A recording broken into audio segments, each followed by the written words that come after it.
वो नौजवान जो दोबारा से ब्यूरोक्रेसी ज्वाइन करना चाहते हैं या जो हमारी यंग जनरेशन है जी जी। तो उनके लिए आप कुछ मैसेज दें कि किस रास्ते से या किस तरह से वो इस फील्ड में आ सकते हैं। कि आपको थोड़ा बहुत ज़रा सा इकोनॉमिक्स का बैकग्राउंड अगर आपका हो और या लॉ का बैकग्राउंड हो तो थोड़ी बहुत आपको ज़्यादा हेल्प हो जाती है। यूथ सबसे पहले अपनी स्ट्रेंथ एंड वीकनेसेस का अंदाज़ा करे और अपने आप को सेल्फ इम्प्रूवमेंट की तरफ लेकर आए। जितनी जल्दी आप ये आइडेंटिफाई कर लेंगे कि कौन सा शोबा ज़िंदगी आपको ज़्यादा सेटिस्फाइड रख सकता है और आपकी स्ट्रेंथ जिसमें बेहतर यूटिलाइज हो सकती है, उस तरफ को तवज्जो दीजिए।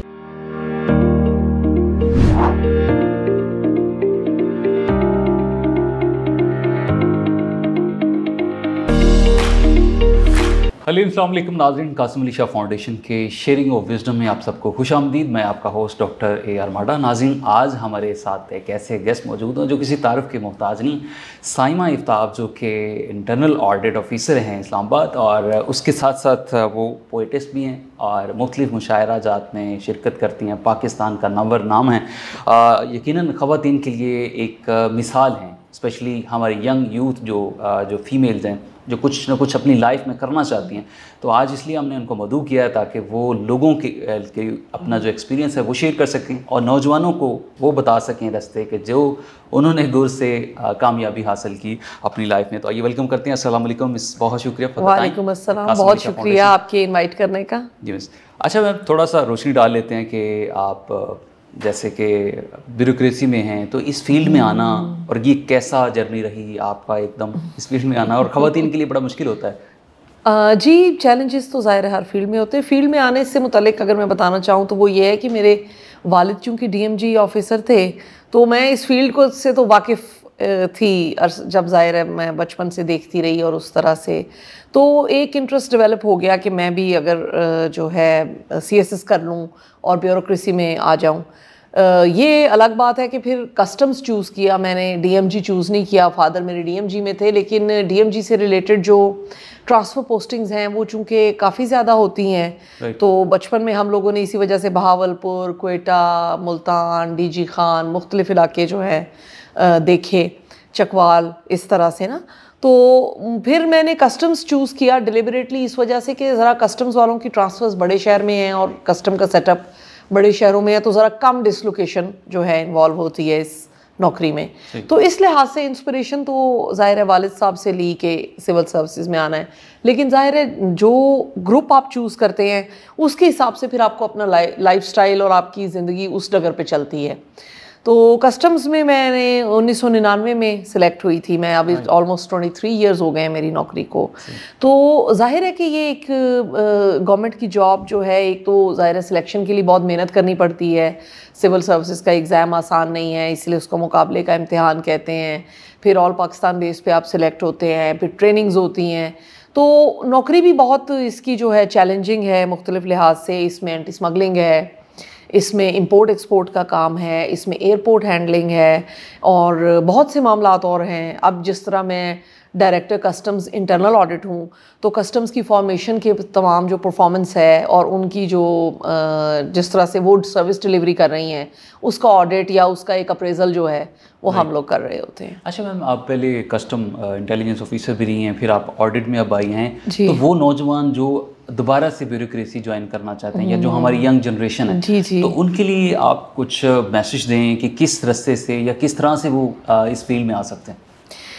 इस बारे में मैं ये कहना चाहूँगी कि अगर आपने कस्टम्स में आप अपनी नौकरी करना चाहते हैं तो उसके लिए तो बहुत ज़रूरी है कि आपको थोड़ा बहुत ज़रा सा इकोनॉमिक्स का बैकग्राउंड अगर आपका हो और या लॉ का बैकग्राउंड हो तो थोड़ी बहुत आपको ज़्यादा हेल्प हो जाती है, क्योंकि जाहिर है कि ये इकोनॉमिक एक्टिविटी से रिलेटेड एक शोबा है। अगर हमारी स्मगलिंग का मामला है तो वो भी इकोनॉमिक एक्टिविटी है, इंपोर्ट एक्सपोर्ट का मामला है तो वो भी टैक्सेस और इकोनॉमिक एक्टिविटी से रिलेटेड चीज़ है। उनको मैं ये मशवरा ज़रूर दूंगी कि पहले इसकी जॉब डिस्क्रिप्शंस जो लोग ऑलरेडी मौजूद हैं और काम कर रहे हैं कस्टम्स में, उनसे ये मालूमात ज़रूर ले लें कि ये नौकरी एग्जैक्टली किस तरह से इसमें क्या क्या करना पड़ता है। और अगर उनको लगता है कि ये उनके एप्टीट्यूड के मुताबिक है और उन्हें ये काम एक्साइट करता है या उन्हें लगता है कि ये काम उनके लिए मुनासिब है, तो वो ज़रूर इस तरफ फिर अपना रुझान करें। उसके लिए फिर ये है कि तैयारी करनी पड़ती है। अब तो FPSC के थ्रू ज़ाहिर है हर लेवल पे रिक्रूटमेंट होती है। अगर आपने इंस्पेक्टर लेवल पे आना है, अगर आपने ऑफिसर लेवल पे आना है, जिस तरह से भी आप करना चाहते हैं, तो आप फिर सब्जेक्ट्स CSS के सिलेक्ट करें और उस हिसाब से पेपर्स दें और सिलेक्शन हो जाती है। लेकिन मेहनत सबसे बड़ी इसकी की है सिलेक्ट होने के लिए, और सिलेक्ट होना तो वन पार्ट है।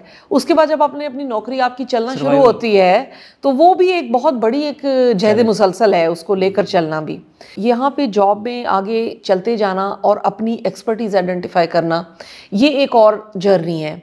मसलन कि हमने ये देखा है कि हमारे कुछ ऑफिसर्स जो सिलेक्ट होके आए और कुछ ऑफिशियल्स जो सिलेक्ट होके आए, उनमें से ये देखा कि जो एंटी स्मगलिंग के लिए मुनासिब हैं और जिनका थोड़ी सी इस तरफ का माइंडसेट है कि वो स्मगलर्स का पीछा कर सकते हैं, वो इंफॉर्मेशन जनरेट कर सकते हैं, वो रेड्स कर सकते हैं, वो इस तरह की कार्रवाइयों में ज़्यादा दिलचस्पी लेते हैं, तो वो एंटी स्मगलिंग वाले विंग में हमारे ज़्यादा बेहतर फंक्शन करते हैं। इसी तरह कुछ लोग ऐसे हैं हमारे जो इंपोर्ट एक्सपोर्ट के काम को ज़्यादा बेहतर समझते हैं, या उस तरफ उनकी दिलचस्पी बढ़ जाती है कि कंटेनर्स आ रहे हैं, शिप्स आ रहे हैं, जहाज़ों से सामान आ रहा है, उसको किस तरह से उसका अप्रेजल करना है, उस पर टैक्सेस ड्यूटी किस तरह कैलकुलेट करनी है, उनको किस तरह से क्लासिफाई करना है, उन पे क्या बेनिफिट्स हैं क्या नहीं है, इंडस्ट्रियल को क्या फ़ायदा है, कमर्शियल को क्या फ़ायदा है, यानी वो उस तरफ अपनी एक्सपर्टीज़ डेवलप कर लेते हैं।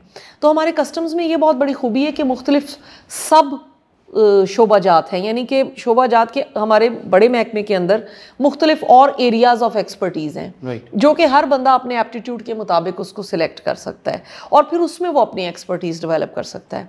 हमारे कुछ ऑफिसर हैं जो कि टैरिफ को बहुत अच्छा जानते हैं, हमारे कुछ ऑफिसर हैं जो किसी एक और सेक्टर को अच्छा जानते हैं, किसी की मशीनरी में बहुत अच्छी कमांड है, किसी की केमिकल्स के बारे में बहुत अच्छी एक्सपर्टीज़ हैं, किसी को वेयर हाउसिंग का बहुत पता है, किसी को एंटी स्मगलिंग का बहुत पता है, कोई लॉ के बहुत बड़ी एक्सपर्ट है जो कस्टम के रूल्स और नोटिफिकेशंस को करते रहते हैं डिफाइन, कोई बजट प्रिपेयर करते हैं। तो इस तरह की बड़ी ये एक मैं कहूँगी कि इनरिचिंग और बहुत ज़्यादा लर्निंग है हमारी जो कस्टम्स का रिजीम है उसके अंदर, और हर एक के लिए ना मुख्तलिफ एरियाज़ ऑफ इंटरेस्ट हैं। तो अगर ये सारे एरियाज़ आपको अपील करते हैं, आपको इनमें इंटरेस्ट लेते हैं और आपको लगता है कि इसमें आप अपने आप को कर सकते हैं, एक्सपर्टीज़ डेवलप कर सकते हैं, इसमें आप मुसलसल दिलचस्पी रखते हैं, तो वो लोग इस तरफ को ज़रूर आएँ और यहाँ सिलेक्ट हों, यहाँ आकर अपना काम शाम करें। लोग कर रहे हैं, और अब तो माशाल्लाह मैंने देखा है कि इतने ज़्यादा क्वालिफाइड लोग इंस्पेक्टर लेवल पे भी और ऑफिसर्स लेवल पे भी बाहर से पढ़े हुए और इंजीनियर्स इतनी अच्छी डिग्रीज लेकर वो आते हैं और फिर वो बहुत उस लेवल का अच्छा काम भी करते हैं। सही। अच्छा मैम, इतना साल का एक्सपीरियंस है, तो कोई ऐसी लाइफ की मेमोरेबल जर्नी जो आप शेयर करना चाहते हैं हमारे साथ, कोई करें? लाइफ की तो बहुत ज़्यादा ज़ाहिर है आपको इस नौकरी में भी बहुत ज़्यादा मिल जाती हैं मेमोरेबल चीज़ें। मैं हैदराबाद में पोस्टेड रही, वो भी बहुत अच्छा एक्सपीरियंस था। फैसलाबाद में मैं पोस्टेड रही, वहाँ मुल्तान भी मेरे पास था, तो वो भी बहुत अच्छा एक्सपीरियंस था। मतलब इस नौकरी में आपको ये बहुत ज़्यादा एक्सपीरियंसेस मिलते रहते हैं। अब मुल्तान में जैसे पहली दफ़ा मुझे पार्को की ऑयल रिफाइनरी देखने का मौका मिला, इसी तरह जब मैं वाघा बॉर्डर पे थी तो वहाँ ट्रेड हुई, तो वो इंडिया से पहली दफ़ा जब ट्रेड शुरू हुई बाय लैंड रूट, वो देखने का मौका मिला। इस तरह से जब आप एयरपोर्ट पे पोस्टेड होते हैं तो आपको एयरपोर्ट के डायनामिक्स पता चलते हैं, पैसेंजर्स आ रहे हैं, आप वहाँ पे देख रहे हैं ड्रग्स के केसेस हो रहे हैं या कोई कॉन्ट्राबैंड्स लेकर आ रहे हैं, उनको किस तरह से डील करना है। इसी तरह एंटी स्मगलिंग में स्मगलरों के गोदामों पे रेड करना, स्मगलरों की गाड़ियों की इंफॉर्मेशनें आना, उनका पीछा करना, उनको ट्रेस करना, और उसके लिए आर्टिफिशियल इंटेलिजेंस को यूज़ करना, मोबाइल फ़ोन से ट्रैकिंग करना। तो ये बड़ी एक मैं आई शुड से कि बहुत ज़्यादा वाइड एक्सपीरियंस्ड इस जॉब है, और इसमें आपको बड़े ही मेमोरेबल और बड़े ही थ्रिलिंग एक्सपीरियंसेस भी होते रहते हैं। राइट। अच्छा मैम, आप शायरा भी हैं जी। प्रोफेशनल लाइफ में आप ब्यूरोक्रेसी में भी सर्विसेज दे रही हैं, शायरा होने के साथ साथ अपनी प्रोफेशनल लाइफ के साथ साथ आप अपनी जो पर्सनल लाइफ है वो भी आप अपने बच्चों के साथ स्पेंड करती हैं, तो ये सारी चीज़ें कैसे मैनेज कर लेती हैं, थोड़ा सा ये तो बताएं। ये मैं कहूँगी कि ये देखें आपकी एट दी ज़िंदगी में आप ज़िंदगी का टाइम या दौरानिया तो एक फिक्स्ड है, जो कि ज़ाहिर है किसी के भी इल्म में नहीं है कि कितने साल हम इस दुनिया में अल्लाह ताला ने हमें भेजा है। तो आप अगर ज़िंदगी में अपने ड्रीम्स एंड एस्पिरेशंस को फुलफ़िल करने की कोशिश करें तो वो एक बड़ा आपके लिए रिवॉर्डिंग एक्सपीरियंस होता है। अगरचे ज़ाहिर है उसमें मेहनत डबल लगती है, बल्कि ट्रिपल लगती है कि आप अपनी पर्सनल लाइफ को टाइम दें, फिर प्रोफेशनल लाइफ को आपने टाइम पूरा देना है, उसके बाद अपने किसी शौक़ को या किसी हॉबी को टाइम दें। तो ये एक बड़ी जगलिंग सी फेज़ होती है जिसमें इंसान रहता है। अब इस तरह से मैंने किया कि शुरू में तो ज़ाहिर है जब आप किसी भी जॉब में एंटर करते हैं या आप पर्सनल लाइफ अपनी शुरू करते हैं, शादी की है और एडजस्ट होना है, तो वो चीज़ें आपकी ज़्यादा बड़ी प्रायोरिटी होती हैं। ज़ाहिर है कि प्रोफेशनल आपने अपनी जॉब में भी आप अपने आप को इस्टेब्लिश करना है और वहाँ पे जूनियर ग्रेड्स में आपको बहुत ज़्यादा अपना इनपुट देना है। एक स्ट्रगलिंग फेज़ होता है वो जॉब के हिसाब से भी और पर्सनल लाइफ के हिसाब से भी। फिर आपके बच्चे पैदा होते हैं, छोटे होते हैं, वो उन्हें ज़्यादा टाइम और केयर की ज़रूरत होती है। तो मेरे साथ तो इस तरह ज़िंदगी में रहा कि ज़ाहिर है कि पहले शादी के 10 साल और नौकरी के पहले 10 साल जो है वो ज़्यादा टाइम जो है प्रोफेशनल लाइफ को और पर्सनल लाइफ को ही बैलेंस आउट किया मैंने। उसके बाद जब मुझे लगा कि बच्चे थोड़े से सेटलिंग फेज़ में उस तरह से आ गए हैं कि पढ़ाइयाँ शुरू हो गई और थोड़ा सा उनकी 24 आवर्स सर्वेलेंस से टाइम जो है वो हट गया कि जी उस तरह से 24 घंटे की डिमांड नहीं है बच्चे की, और नौकरी में भी अपने आप को इस्टेब्लिश कर लिया। तो वो फिर आहिस्ता आहिस्ता मैंने दोबारा से शायरी की तरफ फिर अपने आप को लाई और फिर अब शायरी को भी वक्त देते हैं, क्योंकि ज़ाहिर है इसमें भी मेहनत और वक्त देना बहुत ज़रूरी है।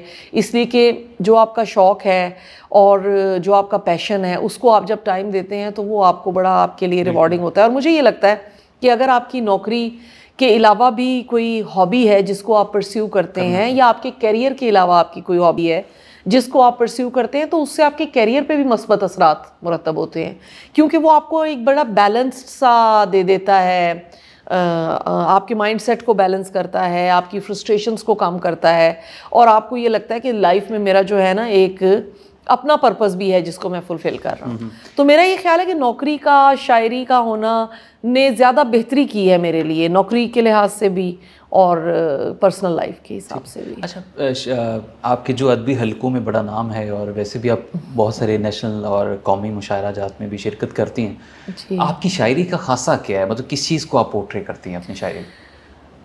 मैं चूँकि ज़्यादा गज़ल है जिसकी तरफ मेरा रुझान है, नज़्म कम कम कहती हूँ मैं, गज़ल ही ज़्यादा मुझे अपील करती है। मुझे लगता है वो मेरा ज़्यादा बेहतर मीडियम ऑफ एक्सप्रेशन है।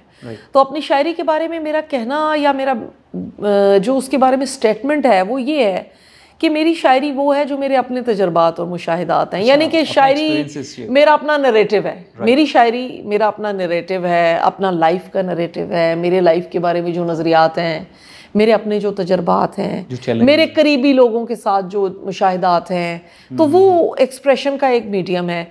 उसमें ज़्यादा अगर आप कहेंगे प्रीडोमिनेंटली तो वो आई वुड से कि थोड़ी सी हुज़्नो मलाल उसमें ज़्यादा है, क्योंकि गज़ल के मिजाज में है हुज़्नो मलाल, आप उसको उससे अलग नहीं कर सकते। और दूसरा उसमें थोड़ी सी आप कह लेंगे कि मुल्की हालात और मौशरती हालात, मौशी हालात, इन चीज़ों के ऊपर मेरी आपको मिल जाएंगी, निसाइयत मिल जाएगी, कहीं कहीं निसाई शायरी भी आ जाती है, तो रोमांटिक भी है कहीं पे, तो वो सब का मिक्सचर है। मतलब उसको ये इस तरह से मैं नहीं पोर्ट्रे कर सकूँगी कि उनके किसी एक रुख पे है, यानी उसके मौज़ूआत मुख्तलिफ हैं। सही। कोई गज़ल आप सुनाना चाहें हमें आज के इस प्रोग्राम में? ये मैं आपको पेश करती हूँ एक गज़ल अपनी। उदासी नीम तारीकी हवा ताज़ा नहीं है, उदासी नीम तारीकी हवा ताज़ा नहीं है, कि इस जिंदा में खिड़की और दरवाज़ा नहीं है। ये आबे तुंद रो पर झूलते पुल की मुसाफत, ये आबे तुंद रो पर झूलते पुल की मुसाफत, किनारे पर खड़े लोगों को अंदाज़ा नहीं है। तवातर से चली आती है हर मुश्किल तो क्या ये, तवातर से चली आती है हर मुश्किल तो क्या ये, सहूलत मांगते रहने का खमियाजा नहीं है। बहारा में खिला है जर्दिए रुखसार का गुल, बहारा में खिला है जर्दिए रुखसार का गुल, मुयस्सर इसको तेरी दीद का गाज़ा नहीं है। और मेरे दिल का खला यकसर मुकम्मल हो चुका अब, यहाँ ख्वाबों के भी टूटे का आवाज़ा नहीं है। और एक और गज़ल से आपको कुछ सुना देती हूँ मैं कि कहाँ हालात पर कुछ बस हमारा चल रहा है, कहाँ हालात पर कुछ बस हमारा चल रहा है, गनीमत जानिए जूं तूं गुजारा चल रहा है। खुदा ने वक्त को कैसी कड़ी मुश्किल में डाला, बुरा अच्छा बहर सूरत बेचारा चल रहा है। और खुशामद दोगलापन साजिशें तोहमत सियासत, खुशामद दोगलापन साजिशें तोहमत सियासत, कमीनी सोच से आला इदारा चल रहा है। क्या बात।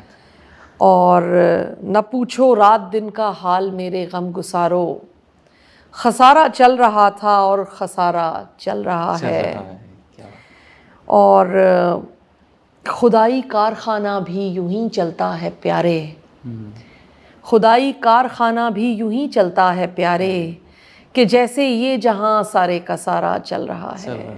आपने तो आजकल के पॉलिटिकल हालात को अपने लिखा तो कुछ अरसा पहले था, लेकिन जाहिर है हालात चूंकि हमारे तब्दील नहीं हो रहे, इस वजह से शायद वो अभी भी रेलेवेंट है। बिल्कुल बिल्कुल। अच्छा, मैं आखिरी सवाल आपसे ये पूछना चाहता हूँ कि इस ज़िंदगी का क्रक्स क्या है, चैलेंज के साथ साथ आप क्या समझती हैं? देखिए, ज़िंदगी का क्रक्स मुझसे अगर आप पूछें तो इसका क्रक्स यही है कि इसमें आप जिस कदर इसको जी सकें, ये इसका क्रक्स है, और जिस कदर दूसरों के काम आ सकें, ये इसका क्रक्स है। क्योंकि जो आपको दूसरों के लिए कारामद या मददगार होने में या उनको उनके साथ एक पॉजिटिव इंटरेक्शन करने में, जिस तरह की आपको दीन ने भी बताया है, आपको इखलाकियात ने भी बताया है, अब तो आपको साइंस ने भी बताया है कि आपके वो रिवॉर्ड सेंटर्स जो कि इस तरह की एक्टिविटी से मिलती है आपको तमानियत या तसल्ली, वो आपको दुनिया में मटेरियल चीज़ें हासिल करने से या किसी भी किस्म की और जो है आई वुड से कि चीज़ें इकट्ठी करने से नहीं मिल सकती। तो ज़िंदगी का मकसद जो है, मेरा ये ख्याल है कि ये है कि to the best of your abilities आप दूसरों के भी काम आएँ और आप अपने भी काम आएँ। अपना वक्त ज़ाया ना करें और फजूल की एक्टिविटीज़ में ख़ुद को इंगेज ना करें। अपने टैलेंट को, अपनी स्ट्रेंथ्स को पहचानें और उनको डेवलप करने में टाइम स्पेंड करें, उनको डेवलप करें। और उनके ज़रिए अगर आप अपने करीबी लोगों के, अपने जानने वालों के या किसी के भी मददगार साबित हो सकते हैं तो उसको उस काम में लाइए। ये ज़िंदगी का मकसद है और हमें इससे रिकंसाइल करना चाहिए कि ये एक टेम्परेरी फेज़ है, इसमें से गुजर के हमने फेड आउट हो जाना है, इस दुनिया से हमने चले जाना है। तो बजाय इसके कि हम एक रिजेंटमेंट में, एक नेगेटिविटी में अपना ये टाइम गुजारें, हमारे पास ये बहुत बड़ी अपॉर्चुनिटी है कि हम इसको जितना पॉजिटिवली यूज़ कर सकें, हम इसको करें अपने लिए और दूसरों के लिए। आपकी प्रेजेंस यहाँ पे लोगों के ज़हनों में खुशगवार तासुर, लोगों के दिलों में एक अच्छी याद छोड़कर अगर जाती है तो आप कामयाब हैं अपनी ज़िंदगी। अच्छा मैम, शॉर्टली ख़वातीन के लिए, स्पेशली हमारे यूथ के लिए कोई मैसेज देना चाहें आप प्लीज़?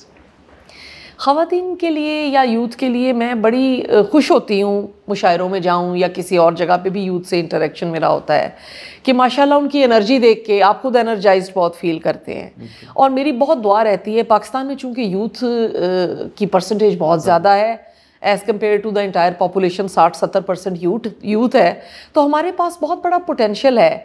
मैं ये चाहती हूँ कि यूथ अपने टैलेंट को पहचाने, यूथ सबसे पहले अपनी स्ट्रेंथ एंड वीकनेसेस का अंदाज़ा करे और अपने आप को सेल्फ इम्प्रूवमेंट की तरफ लेकर आएँ। यानी जितनी जल्दी आप ये आइडेंटिफाई कर लेंगे कि कौन सा शोबा ज़िंदगी आपको ज़्यादा सेटिस्फाइड रख सकता है ज़िंदगी और आपकी स्ट्रेंथ जिसमें बेहतर यूटिलाइज हो सकती है, उस तरफ को तवज्जो दीजिए। चाहे वो मीडिया है, चाहे वो सिविल सर्विसेज हैं, चाहे वो आर्मी है, चाहे वो कोई भी ऐसा शोबा है, टीचिंग है, जिसके लिए आप अपने आप को मुनासिब समझते हैं, प्लीज़ उस समत पे फोकस करें और पूरी मेहनत से उसको अचीव करने की कोशिश करें। क्योंकि इस दुनिया का निज़ाम ऐसा है कि अगर आप अपनी मेहनत पूरी करते हैं और नीयत पूरी रखते हैं तो अल्लाह ताला आपकी मदद करता है, उस चीज़ को वहाँ तक आपको पहुँचाता है। अल्लाह ताला वो मंजिल आपको ज़रूर हासिल होती है जिसके लिए आप सच्ची नीयत से और इरादे से और पूरी मेहनत से आप कोशिश करें। तो मेरा ख़वातीन के लिए भी ये होगा कि कब भूल जाएँ ये बात कि आप किसी तरह से कम हैं या किसी तरह से ज़्यादा हैं। आपको एक इंसान के तौर पे अल्लाह ने पैदा किया है, आपको अल्लाह ताला ने उतनी ही सलाहियतें दी हैं, तो आप प्लीज़ उनको बरूए कार लाएं और जो है जो पोटेंशियल आपके अंदर है आप प्लीज़ उसको एक्सप्लोर करने की कोशिश करें, उसके लिए जद्दोजहद करें, उसके लिए मेहनत करें। क्योंकि मेहनत एक ऐसी चीज़ है कि जब वो सबको नज़र आती है और कुदरत को भी जब वो नज़र आती है तो उसका सिला हमेशा जो है वो मिलता है। बिल्कुल। तो वो आप अपनी मंजिल का तयन करें और उसके लिए मेहनत करें। बहुत शुक्रिया जी। बिल्कुल मैम यही फरमा रही थी कि if you are committed and concern with your goal you can achieve whatever you want जी बिल्कुल इन योर लाइफ। तो आज का जो प्रोग्राम अपने इख्तिताम को पहुंच रहे हैं, उम्मीद करते हैं आज का शो आपके लिए बहुत मुफीद और मज़ेदार होगा। अपने मेज़बान डॉक्टर ए आर मार्डा को इजाज़त दीजिए। अल्लाह ने के बाद।